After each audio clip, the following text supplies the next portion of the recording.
All right, folks, welcome back into another edition of the High School Huddle, your one-stop shop for everything and all things Section 5 sports. I'm AJ Feldman, he's Carl Jones, and championships are approaching. Basketball is in full gear. The hockey finals are set for Sunday. We are rolling. Things are heating up as the ice pelts everybody within Western New York. Carl, have you de-iced your car yet today? Because if you have not, you're in for a treat. Yeah, man. When I went to the gym earlier, I was like, obviously, I was aware of like the storm and all that and the outages, but I had no idea about like what my car was gonna look like. And no, usually I'm not gonna lie to y'all at home. I'm not the most thorough dude when it comes to wiping off my car. Like I trust my instincts, right? Having said that, I had to pull over because the ice was that thick and it wasn't going to melt like in the 10 seconds I thought it actually was going to melt. So it took me a smooth like 10 to 15 minutes to actually get the ice off the windshield and, you know, my driver window, then the passenger window. It was just so annoying. And me and Snyder going to have a nice, Eric Snyder, our chief meteorologist, we're going to have a nice talk when I get in today because that's just not okay. We got to fix that. Well, at least you got a little pre-arm workout in before we got to the gym, I guess. That's true. I mean, it's a little give and take there, but I would much rather it be controlled and outside in the elements. Yeah, I had to do it last night after I got done with the hockey, going home, and then today I just briefly before we taped this podcast, I went and did a story a little on a Nighthawks little event that they're doing this Saturday for cancer awareness funds, things of that nature.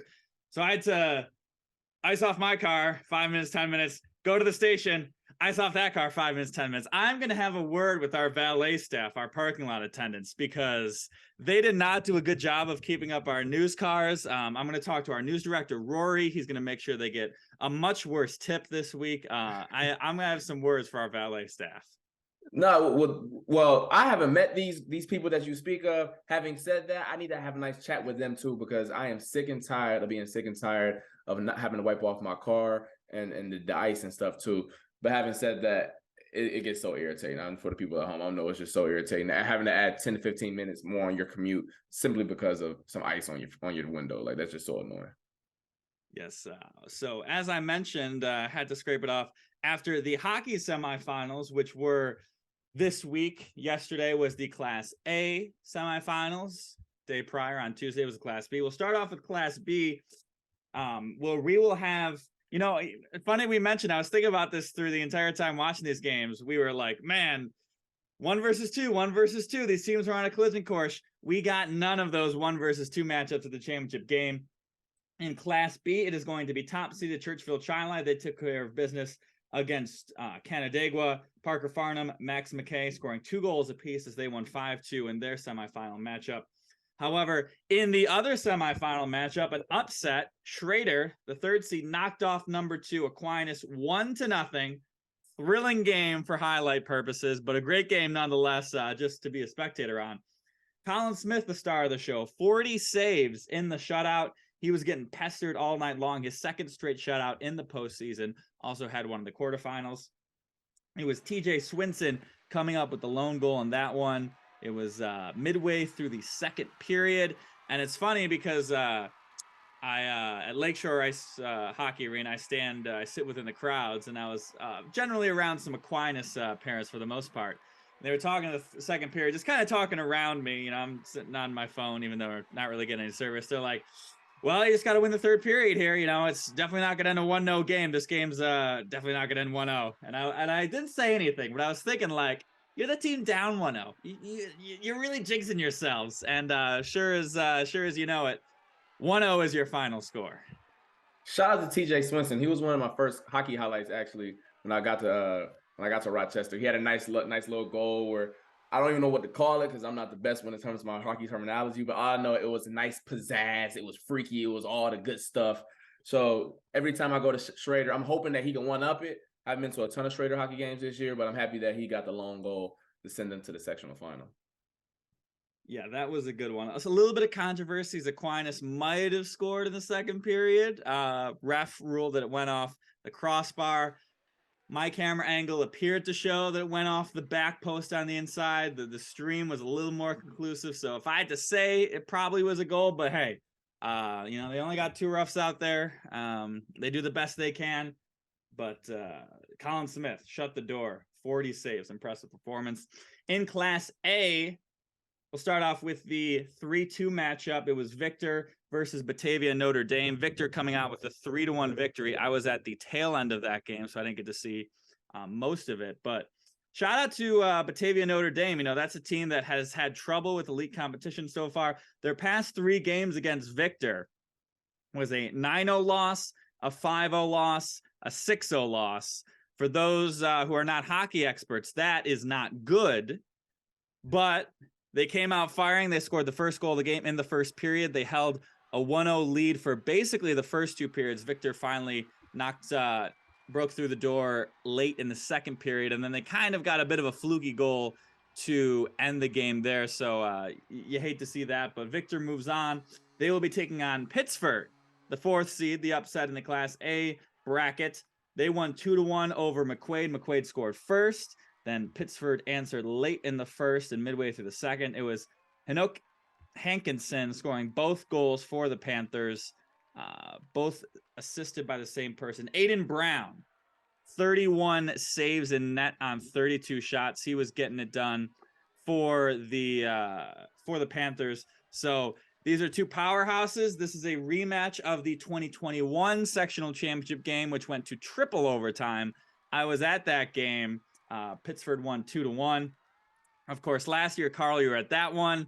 Victor and Penfield did battle for 4 overtimes. So we have 7 overtimes in the last 2 Class A championship games. That game will be the early game on Sunday. Carl will be at that one.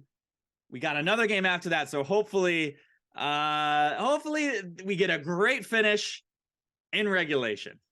I'm not even going to speak that into the air, because what happened last year, I'm sure it was electric for everyone else. Just my arm really wasn't feeling, just that length of a game. But, shout out to Pittsburgh for pulling off the upset, because I know, sure, I had McQuaid in the sectional final, but it doesn't matter what I say, because all that matters is what happens on ice. But that goes to show you just playoff hockey, and better than I do, just a couple bounces, get a hot goalie, and a couple shifts going your way, and you can advance and beat anyone on any given day. So Panthers showed up to the fight and came out with the dub. Yeah, should be. You mentioned the goaltender. Should be a great goaltending battle. All 4 goalies playing really well down the stretch. Specifically, that Class A battle. Aiden Brown for Pittsford, and then Max Pitts for the Blue Devils, the Division I Player of the Year. That should be one heck of a battle. Once again, those games will be on Sunday. So it's time for us to preview the basketball sectional brackets, boys and the girls. And this time around, we're going to do something a little bit different. Spice it up a little bit, see if this works out. We are going to do a draft of these teams. Carl's going to pick his squad. I'm going to pick mine. The rules of this thing, so we don't have, everybody picks the entire 1 season, every single bracket, which obviously they'd be the favorites.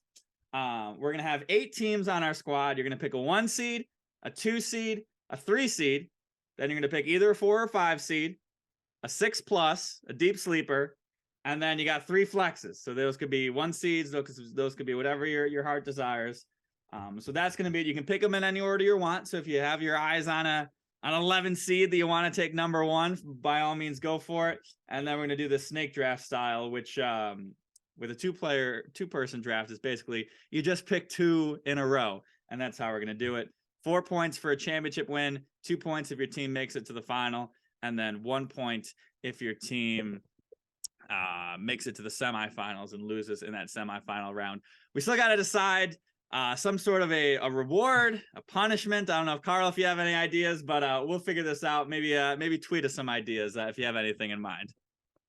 No, yeah, I'm with it. I can't wait to have fun. It's a different way to, preview it a little bit, and some teams on this list that you guys have probably on this list that are in this playoff that you guys have heard us talk about ad nauseum, and who probably would get picked, and some teams who we may haven't shown a lot of love, but this time of year we feel as if they might rise to the occasion. I'm excited. I like this format that Mr. Philman came up with.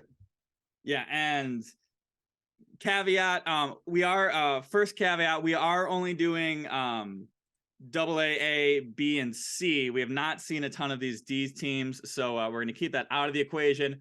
Shout out to Avoca Prattsburgh, boys. You're number 1 in the state. If we were to do this, you might be the number 1 pick. So apologies to those schools. They're outside of our viewing area for the most part. So we're going to keep them out of the picture. And then obviously with the way this draft is, if you're a number 1 seed and we don't pick you, it doesn't mean that we don't think you're going to win. It's just that maybe you have a more competitive bracket than other teams, things of that nature. So just because your team doesn't get picked, or maybe a 5 seed in your brackets gets picked and not the 1 seed, doesn't really mean that we like the 5 seed more than you. Maybe we do, maybe we don't, but that's just how it rolls. So I've got my PGA Championship coin that I was given to by the fine people at Oak Hill before. Carl's going to be Oak Hill. I'll be PGA, and we'll see who gets this number 1 pick. Oak Hill. So who was that again? Did you remember who? I do not remember who that was. Oh, I was Oak Hill. I was Oak Hill. Carl was Oak Hill. Carl was Oak Hill. I was Oak Hill. Perfect. As I said that, I'm like, I don't think I remember who was what. So Carl, you're going to get our first pick in the sectional preview fantasy draft. Carl, who's your number 1 pick?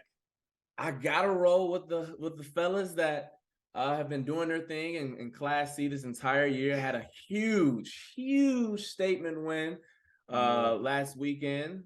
I know this is AJ's favorite team to say, but the Lions in Class C3, they're 19-1 on the season. Their win over Aquinas on February 11th, I think, kind of stamped how strong of a team they are this season. They haven't really had many competitive games. In fact, I believe their closest victory this year was a 13-point road win against Red Creek. Enough can't be said about the Lions. They're top seeded in Class C3, 19-1 on the year, like I said before, with the only loss, I believe, coming to a team, Moravia from the Buffalo area. So they're not even in Section 5 in general. So if I got to go my first overall pick, I'm going with the team that's been dominant game in and game out. The Lions. Shout out to Jimmy Boeheim. Yeah, I had as I did my notes here, and I'm not going to show my notes because I don't want Carl to sneak it, but I had a big star next to it. When I was looking at it, I'm like, all right, if I got the number 1 pick, that was going to be my team as well. Yeah, you just JC Walker, hungry for redemption after last year. And then the bracket itself kind of sets themselves up pretty good. They are the only team ranked in Class C3 on the boys' side. So I can't find too much fault in that pick. With my number 1 pick, I'm going to go to Class A girls, the Canandaigua Braves in the number 2 spot in that bracket. Frankly, just because, they played Sutherland in one of their final games of the regular season down the stretch, and they beat them by about 20 points. So that says enough about, their standing. You've got Maya Herman, you've got Kylie Chapman, a dangerous 1-2 punch. Maya Herman, steals the show, runs the point, gets out in transition really well, recently eclipsed 1,000 points. So if I can get a team that personally I would pick to win the bracket overall, if I can get them as a number 2 seed, lock that in, I'm going to do that. And then with my second pick, as we swing around the bracket, I'm going to go with a team that, quite frankly, I don't think we've mentioned too much on this show, but it's a team that, doing some research, is one I want to pick with my number 2 pick. The Hornell Red Raiders boys basketball squad of B2. I say this because they have played 8 games against B2 foes this season. They have won all 8 of them. And this is not just them beating up on the little dogs. They are the number 1 seed, the number 2, 3, and 4th ranked teams in that bracket. They are a 5-0 team on the record so far this season. So Hornell has been getting it done, and they are my pick, the second team in our little draft here. What seed was Hornell? Hornell is the number 1 seed, 16-4 on the year. So they got Dansville, Leroy, Wellsville, all quality squads, but Hornell has been able to beat all 3 of them so far this season. I'm going with the Red Raiders. Oof. It's funny because a month ago, Class A was kind of, for the girls' side, was kind of like we didn't know who was the cream of the crop in that division. And then, boom, Canandaigua with a convincing win over Sutherland. They've shown that they got the leg up heading into the postseason play. And their Hornell, as you perfectly laid out, is definitely strong in their own right. Swinging it back to me for the next 2 picks. If I'm going to go to a 3 seed, I'm going with the Bishop Kearney Kings. That's a team that, when it compared to the other 3 seeds in the sectional play, I believe they have the strongest chance to raise a sectional title. Once again, dominant throughout the regular season with the 3 losses coming outside of Section 5 teams. quite frank, I don't think you or I have been able to see them this year, or I don't know. I If got you I got have. to see him once for a quarter against Fairport. There we go. It was when the Bills were playing the Dolphins, so I didn't get to see the entire game. But I got to see him for a little bit, and spoiler alert, they're still pretty good. It's still pretty good. They don't play many Section 5 teams like we know, but as we said, they lost a couple of people to graduation and transfer. Having said that, they are still pretty darn good and nothing to mess with heading into postseason play. My next pick, this is gonna be a little bit of a tough one. Oh man, I probably should take a 2 seed here. I'm probably gonna rock with. Is one team. I've done stories on both of these teams. So I'm going to go with the team that's hot down the stretch. I'm going with the Franklin Bulldogs. I believe that their side of the bracket, they've handled both of those teams within this hot stretch. I mean, Shamir Freeman, the Thompson twins, Sean Goins. This is a team when they're cooking. I don't think anyone can put water on that fire. I mean, they're explosive. Their 15-5 record. All those 5 losses came, I believe, in 2022. If I'm not mistaken, they might have a couple losses in the beginning part of January, but they are hot coming down the stretch. Impressive win at East, where the entire game was kind of in their grasp, and then they just turned up the heat in the second half and didn't let it get close. Tough bracket because I don't think there is any like dominant foe in Class AA. But if I'm gonna rock with that division, I'm gonna go with the team that is smoking hot down the stretch. So for my 2 picks, rocking with the Bishop Kearney Kings and Franklin Bulldogs. I'm going to go back to the girls' side with my pick, and just briefly commenting on your teams. Yeah, you probably pick 2 of the favorites, if not the favorites, in both AA fields. Schroeder girls, obviously, going to say something about that. I had Franklin high up on my list as well. We've mentioned the AA boys side being so up in the air. We said that last year, and Aquinas had the top level talent. I think it might be veering towards that case again, where Franklin just has so many elite playmakers, just the size, the speed, the ball handling, where I think they, I don't know if they're in a tier by themselves, but if it's not by themselves, it's maybe with one other team. And I don't know exactly who can run with them for 4 straight quarters and not, you can give up 10 points to them real easy, Carl. Real easy, especially the full court press, which I think is tough. But once again, though, this is a make or miss game. You miss a couple shots, get down on yourself. Any team can be beat, as we saw last year. I believe Rush and Rieta went on a little run last year where they upset a few teams. So anything can happen this time of year, which is fun to watch, and that's why we love to go to the games. For my next pick, I'm going to take my first flex squad on the girls' side in Class C1. I'm going to go with Canisteo Greenwood, undefeated on the season. They are ranked 6th in the state. And we mentioned them earlier in the year as one of our teams of the week, our under the radar teams. They have just been blowing teams out this season. Now, the thing is with Canisteo Greenwood is that they have not played a lot of the teams in their bracket. They haven't played East Rochester, which is honestly going to be a really tough quarterfinal matchup. They're ranked 25th in the state. But Canisteo Greenwood, they're 21-0 on the season. They have just been running rampant over every single player that they've faced so far, every single team that they've faced so far this season. So if I got to pick a team, Carl, I like an undefeated team. And, it's a bold pick, I know, but I'm going to go with the undefeated Canisteo Greenwood girls basketball team. I mean, everything that I believe that was a couple weeks ago where we showed them some love, and then you look at the resume, it speaks for themselves. And like if there were FanDuel odds for that team going into sectionals, they'd be pretty. You have to pay a pretty penny to make some money on that one.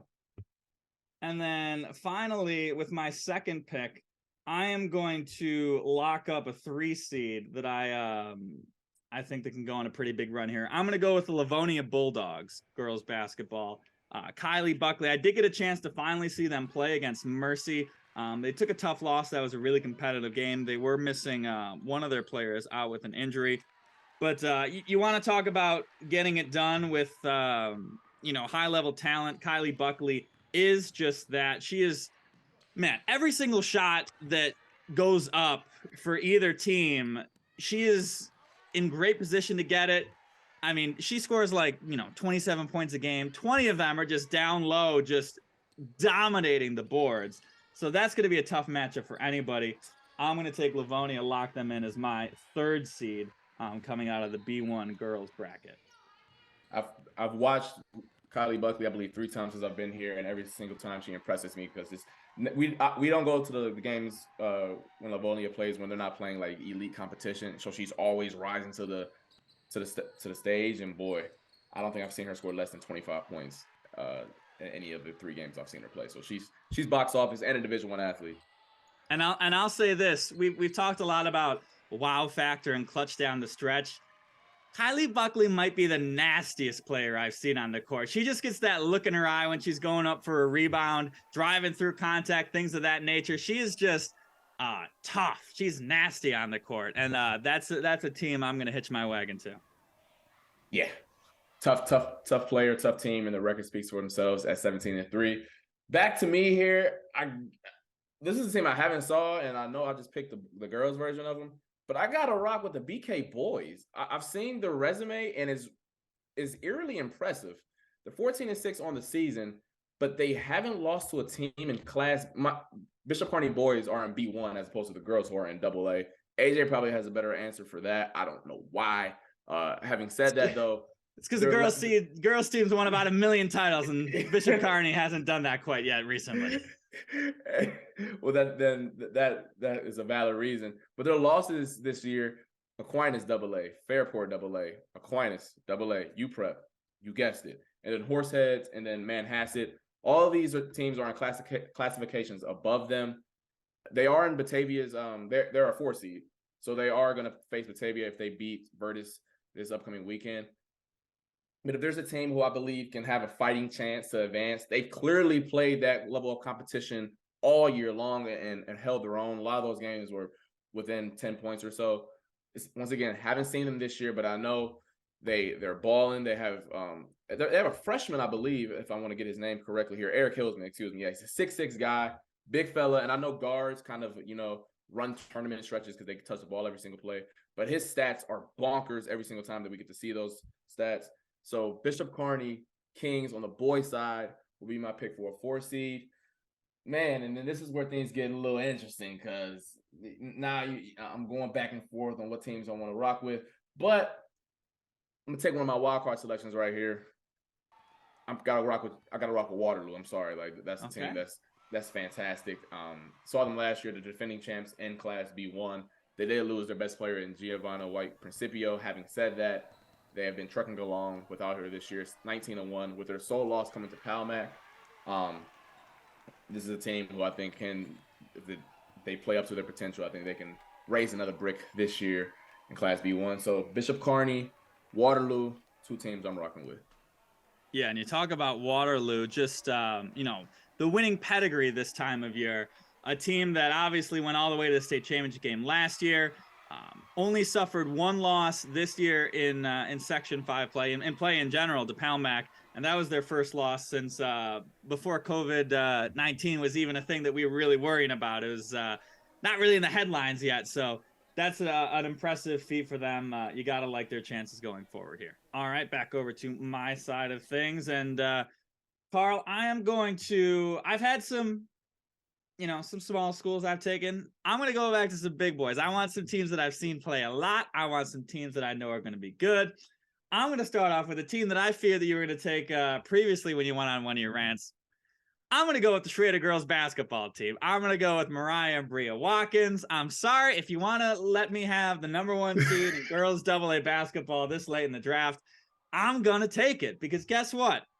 They haven't lost to a Section 5 team all season. They've only got 1 loss overall.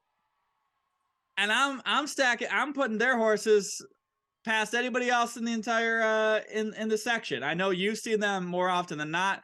And the reason why we haven't gotten to them very often is because even these good teams, these really quality good basketball teams, they just blow them out of the water, Carl.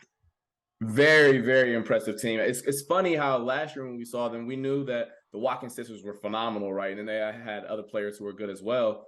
But then this year, obviously Mariah and Bria have taken their game to the next level, but then everyone else has as well. 19-1. I would be lying if I thought this team would be 19-1. Shout out to how hard they worked and the great regular season that they've had. And yes, I'm upset that you got them this late because I definitely was kind of a little torn and wanted to pick them. But nonetheless, phenomenal pick this late in the draft.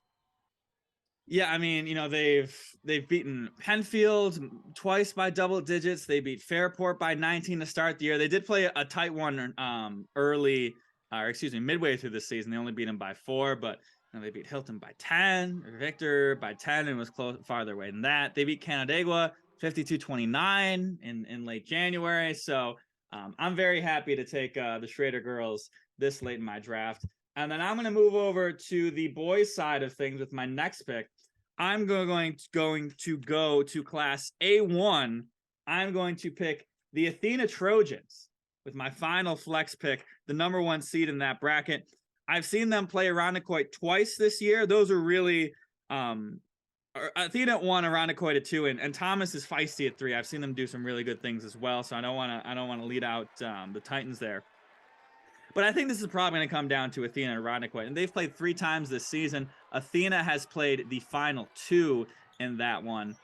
Athena has won the final 2 in that one, excuse me. And especially that last one that I saw them play, that was a game that was Chris Carden's final home game as a final home regular season game as the head coach for Irondequoit, obviously after 37 years leaving there. So that was a big game, an emotional game, one they really wanted to win. It was a packed house. Athena strolled in there and said, "Not today." Corey Reeves had a monster night. And like we mentioned with Primetime when they were on the show earlier, they've got multiple guys who can just take over. I saw Z Johnson put up 30. It was 30 plus. It might honestly have been 40 in that game. I can't even recall exactly what it was. But this time of year, when you have so many horses, and Irondequoit has a lot of horses too. Don't get me wrong. Isaiah Balliard, Xavier Gizendanner, Ryan Heath, of course.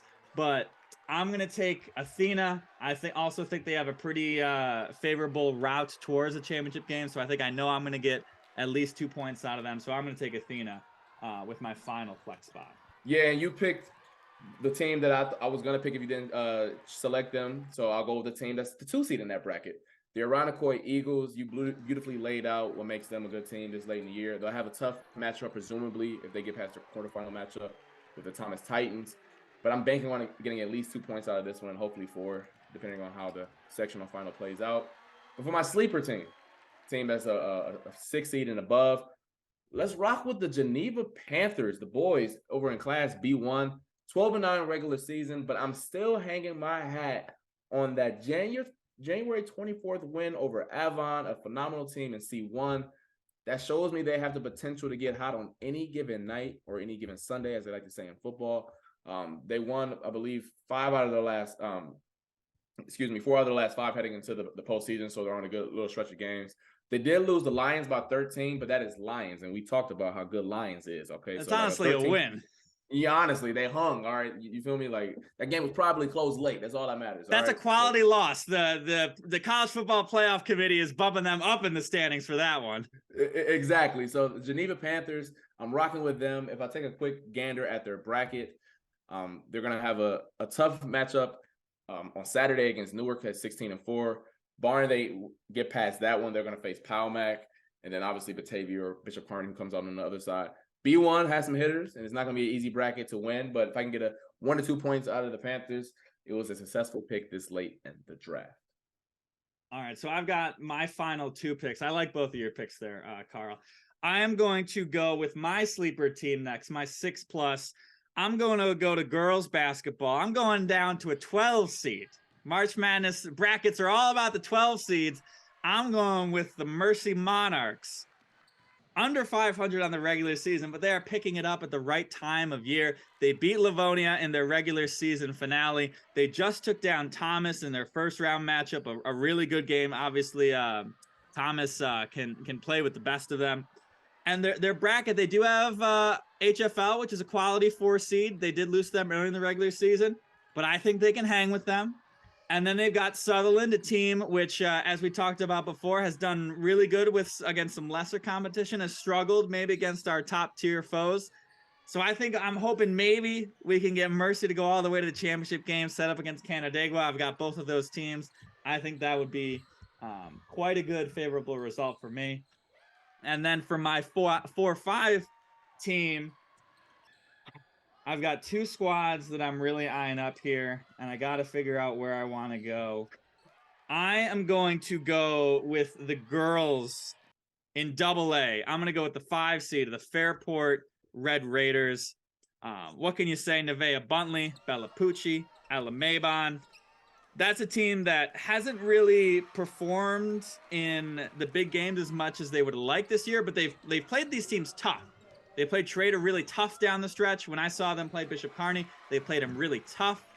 And they've got a School of the Arts team in their 4-5 bracket, while School of the Arts has had a great season in RCAC play at 15-3. But I like Fairport's chances to get to the quarterfinals at worst.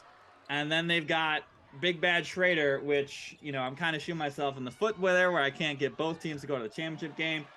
But I'm gonna get one of them to go to the championship game, and I'm if I wanna, we're talking about, attaching our cart to some good horses. Fairport's got some good ones there. Yeah, I like those 2 picks right there. My last pick in the draft, my wild card selection here. I'm rocking with another 5 seed, and this team, when they're healthy, they can beat anybody and hang with just about anybody in Section 5. The Menden boys Vikings. I know this time of year usually you're picking the Lady Vikings for the great things that they've done in the postseason, but this year I'm rocking with the boys Vikings. Excuse me.